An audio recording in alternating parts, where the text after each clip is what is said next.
Hello everyone, and welcome to another News Coolum video and another Ford Ranger electric update. So I wanted to talk about this a little bit because, it's not really EV specific, but for those of you who are interested in either restoring an old EV or possibly converting an old internal combustion engine car over to an EV, I think this is sort of an important topic to broach. Because, these Ford Rangers, they're electric vehicles, true, but at the end of the day, they're 20-year-old trucks, and they have 20-year-old truck problems. And so some of the things that I'm talking about here are, just standard maintenance items. Now, the red one of the reasons why I stopped working on it to focus a little bit more on this white one is because of all of the rust in the frame, all of the mechanical damage that I'm going to have to repair, all of the physical damage that I'm going to have to repair and restore on the frame. That's something that I want to take my time on.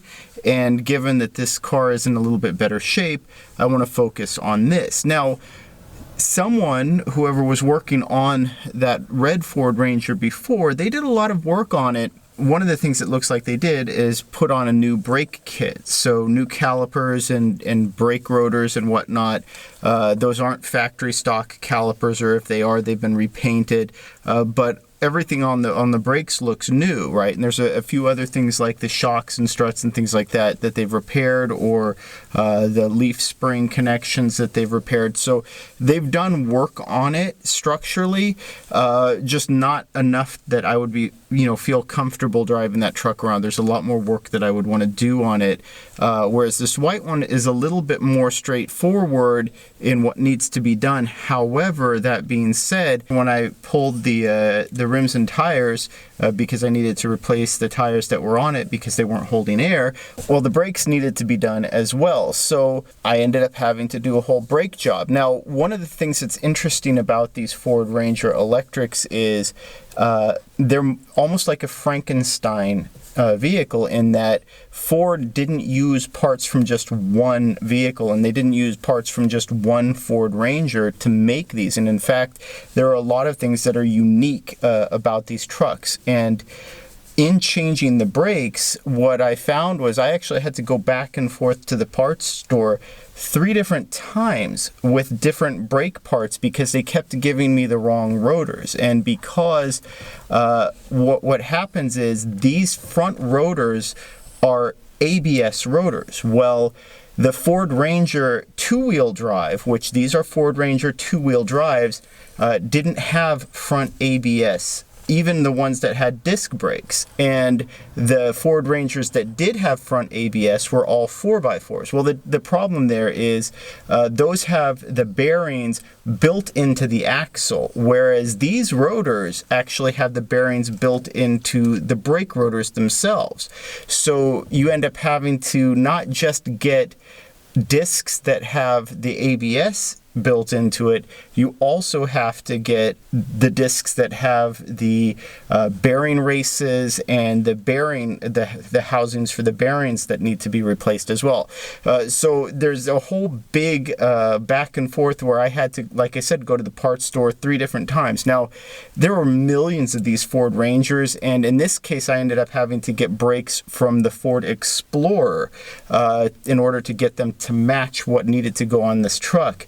But there are millions of these vehicles sold, so finding parts for these is really easy. That's not hard at all. The problem is, of course, making sure that you're getting the part that matches the vehicle needs, because these are very, very unique platforms, and the parts that might on the surface look like they're going to fit, you actually need to get a different part.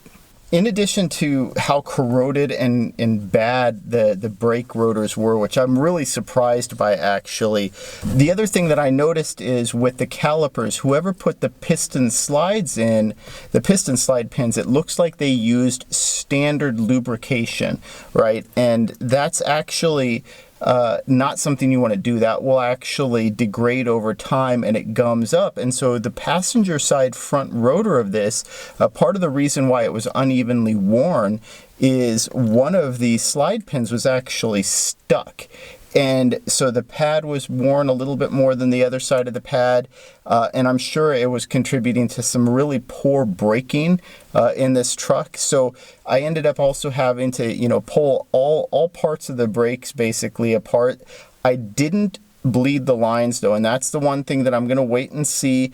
As far as I can tell, there's still pressure on the brake lines. There's brake fluid. There's no bubbles in it. The pistons still work. I was able to compress everything, but I was sure to use a silicone-based lubricant to change out the slide pins, clean everything out, clean all of the rust off. And so at this point, you know, at least I'm pretty confident that the wheels, the tires, the brake calipers and rotors on this are all good. There's no rust, there's no corrosion. Everything's rolling perfectly. Everything around the axle is rotating the way it should. So all of this, of course, is an anticipation of getting the truck actually roadworthy, which, of course, is going to require finishing the battery and other things. But physically, for the most part, I think this truck is about done. So, you know, I just have some cosmetic things I need to do in terms of putting the bumper on. You know, after some last few things in terms of mechanics and cosmetics, all of the work I'm going to be doing on this truck from that point forward should be very EV specific. So anyway, I just wanted to give a bit of an update, what I've been working on, again, just making forward progress with these trucks slowly but surely. But yeah, if you have any questions, put them in the comments below. I'd love to hear what you have to say. Have you had to do brake replacements, packing bearings, going through that whole rigmarole? Do you work on your own vehicles, and is an EV conversion something that you would be interested in doing? If you enjoyed this video, please like and subscribe. It really helps out the channel, and thank you for watching.